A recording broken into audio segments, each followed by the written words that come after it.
Guys, ഞങ്ങൾ theory test എഴുതാൻ പോവുകയാണ്. എന്തായാലും ജയിക്കത്തില്ല, ഞങ്ങൾ തോക്കും. കാരണം ഞങ്ങൾ പഠിച്ചിട്ടില്ലല്ലോ.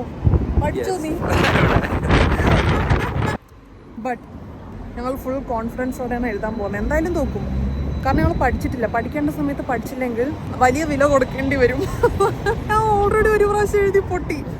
ഇത് രണ്ടാമത്തെ പ്രാവശ്യം എഴുതാൻ പോവാണ്. എന്തായാലും പൊട്ടും. നല്ല വെയില്, പക്ഷെ വെയിലത്ത് കാണാൻ എന്ത് രസാ അല്ലേ? തിയറി ടെസ്റ്റ് കഴിഞ്ഞ് ഞങ്ങൾ പുറത്തിറങ്ങി. ഇതുവരെ ഞങ്ങളിത് തുറന്നു നോക്കിയിട്ടില്ല.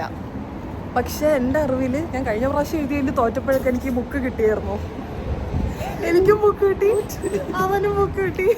അപ്പോൾ ഒരാശ്വാസം. ഇനി ഞങ്ങൾക്ക് തുറന്നു നോക്കാം. ശരിക്കും എനിക്ക് തെളിവ് വേണം. അത് നീ പാസ്സായി. ഞാൻ തോറ്റിട്ട് നീ എന്തെങ്കിലും ജയിച്ചു, എനിക്ക് ഡിപ്രഷൻ വരും.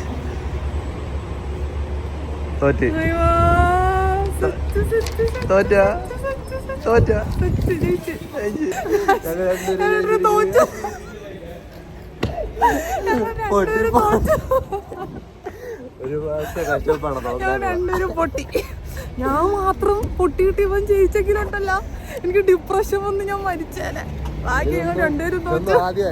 അതെ, ഇതൊക്കെ തുടക്കം മാത്രം. നമ്മൾ തോക്കുന്നവര് ലൈഫ് വിജയിച്ചിട്ടുള്ളൂ. നാളെ ഇവിടെ ഡിഫൻഡറും നീ എന്താണ് എടുക്കണം, അതെടുത്ത് ഓടിക്കും. പൊട്ടിയിട്ടുണ്ട്. ഇതിന്റെ വിഷമത്തിൽ നമുക്ക് നല്ലൊരു മന്തി കഴിക്കാം അല്ലേ അബ്ദു? നമ്മള് പൊട്ടിയിട്ട് എൻ്റെ അമ്മേൻ്റെ അടുത്ത് എന്തുവാ എൻ്റെ അമ്മേൻ്റെ റിയാക്ഷൻ നമ്മള് കേൾക്കാൻ പോണ ഗൈസ്. ഫോൺ എടുക്കൂല കേട്ടോ.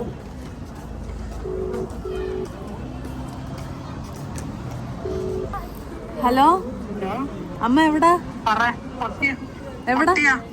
എക്സാം കഴിഞ്ഞ് ഇറങ്ങി. എന്ത് തോന്നുന്നു? എന്ത് തോന്നുന്നു?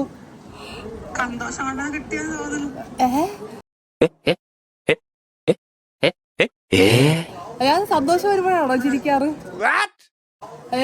സന്തോഷം വരുമ്പോഴാണോ ചിരിക്കാറ്? ഞാൻ പൊട്ടി. ഞാനെന്ത് ചെയ്യണം? ഇനി എഴുതണോ? അതിലും പൊട്ടിയാ?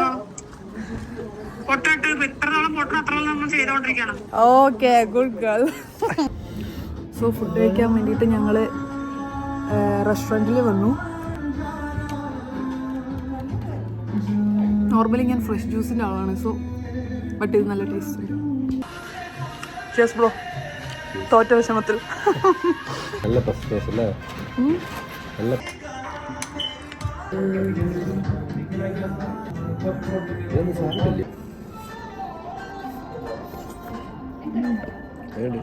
അങ്ങനെ പൊട്ടി പാളീസായിട്ട് ഞങ്ങൾ വീട്ടിലോട്ട് പോവാണ്.